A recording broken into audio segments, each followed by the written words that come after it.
Yo, what's good, everybody? And today we are back finally.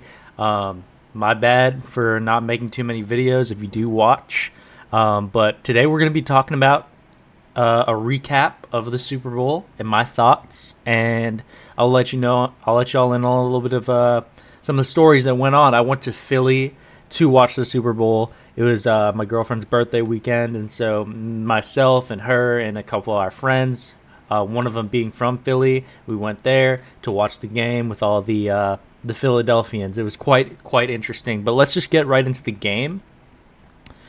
The game. Oh my gosh, what more do you have to say if you are the Chiefs? It's really bleak moving forward, but for a lot of reasons, I don't think that you have to be too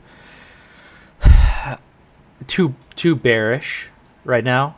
I think that it's not all doom and gloom is what my point is. But talking about the game, Jalen Hurts, you played amazing. You like for what you are and the type of player that people criticized you to be. Um, you know, you you went out there and proved that the team isn't carried by Saquon. And Devontae Smith and A.J. Brown, you were getting to your different guys that you needed to get to. Devontae Smith, I'm happy that he had a great game. 4 receptions, 69 yards, and a touchdown. And then A.J. Brown, it seemed like, saved them on a couple of key pivotal third downs. Like, for example, needed to convert to first down on third. Didn't really have much of a read going. Jalen Hurts throws a lofted ball that looks sure to be picked. Looks like if you were to put that with any other quarterback, any other receiver core, you were to put that ball in a different offense, that would certainly be picked. But then next thing you know, AJ Brown gets body control, wins the position, the body positioning, and comes down with it. Great contested catches from him. He also had a touchdown on the day. And then everybody just in general, like all around, the receiving chess match was great coming from the Eagles side. And then Jalen Hurts, of course, had 72 yards on the ground as well. That's the type of thing he does. Had a rushing touchdown. The one thing that was interesting is that Saquon, 25 carries for 57 yards only, and a longest rush of 10. See, that was something that was surprising and I thought, before it got way too out of hand, I thought that there was a possibility, because Saquon was struggling so much, to get significant yards on the ground. I thought that the Eagles could have potentially sold this game. I was pissed because they were, starting to build that lead up, in the first half, and they weren't letting the Chiefs score, but then the Chiefs were getting the ball back a little bit just because Saquon wasn't playing the best. Now, don't get me wrong, Saquon didn't need to play at his best for them to win this game, but when you're playing a team like the Chiefs in this big of a game, you would expect more than just, most of the time, just giving him inside zone handoffs down the middle, and I feel like they should have at least attempted to get him more out into space. Kellen Moore, I mean, he orchestrated a great offense today, in that game, but I feel like they would have wanted to get him more out into space if this game was a little bit more competitive. But regardless, it proved a lot. It proved that the Eagles weren't just carried by Saquon. They were really carried by their defense and all of the different offensive playmakers that they could possibly have. So great game on their side. On the Chiefs side, I mean, what do I even have to say? I mean, you come into this game, Mahomes meant to have made history, and it was just a dumpster fire from the very beginning.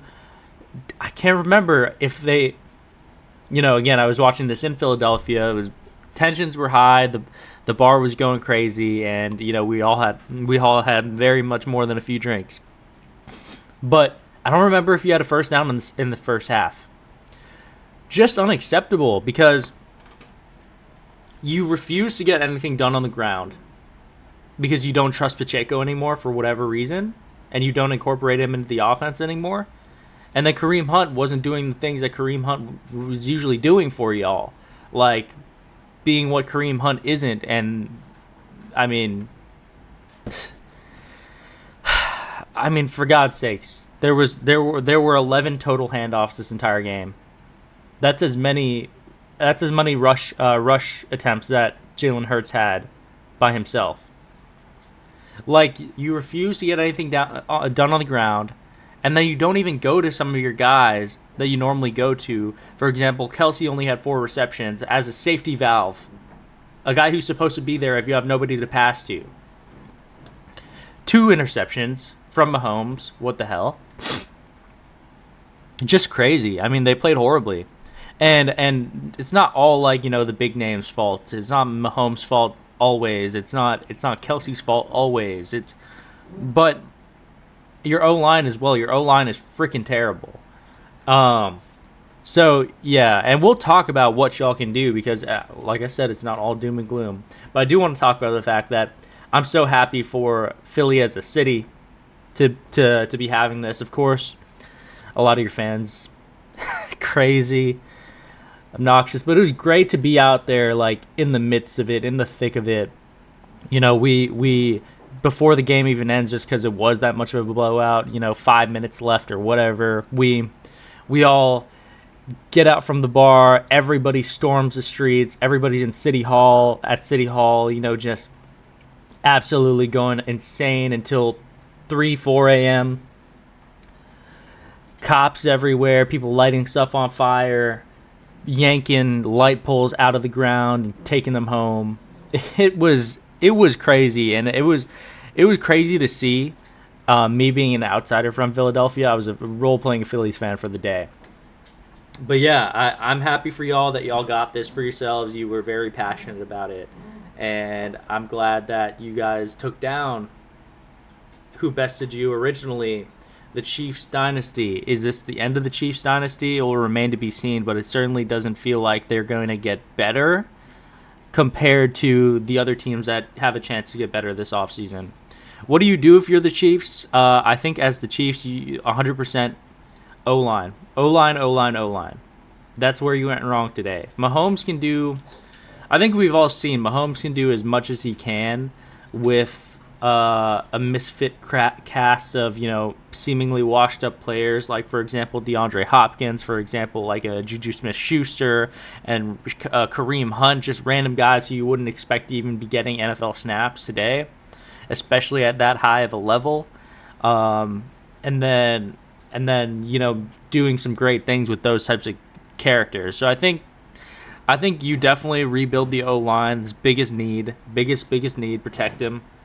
Because when he was trying to scramble, he is aging and he's not looking like, 25-year-old Mahomes, 26-year-old Mahomes.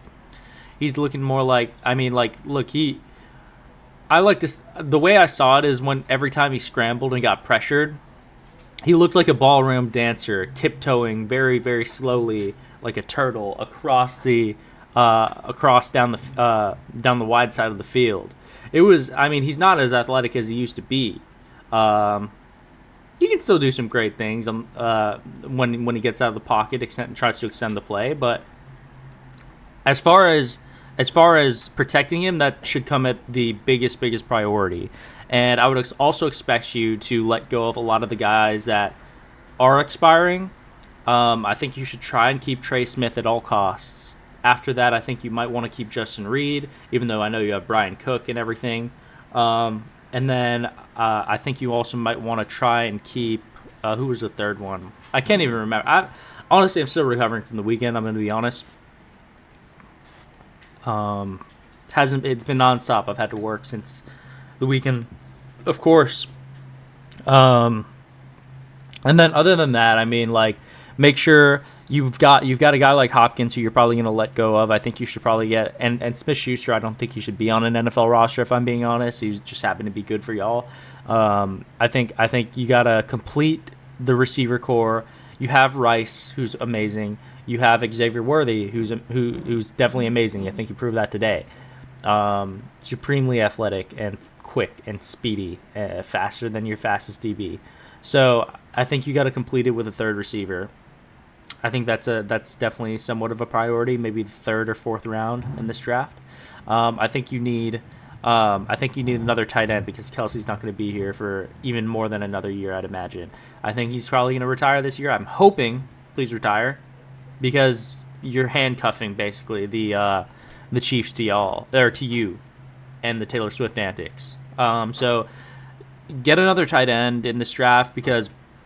And I know what Chiefs fans are going to say to me when I say that. You have Noah Gray, you have Caleb Wiley, who, oh my gosh, great young tight end prospects, but you don't have a guaranteed tight end of the future. And I think this tight end class is so stacked, especially on day 2 or, rounds 2 to 5-ish. So I think this tight end class is so stacked that if you don't have a guaranteed tight end of the future, which you don't past Travis Kelce, Noah Gray is okay, but you don't pass Travis Kelce.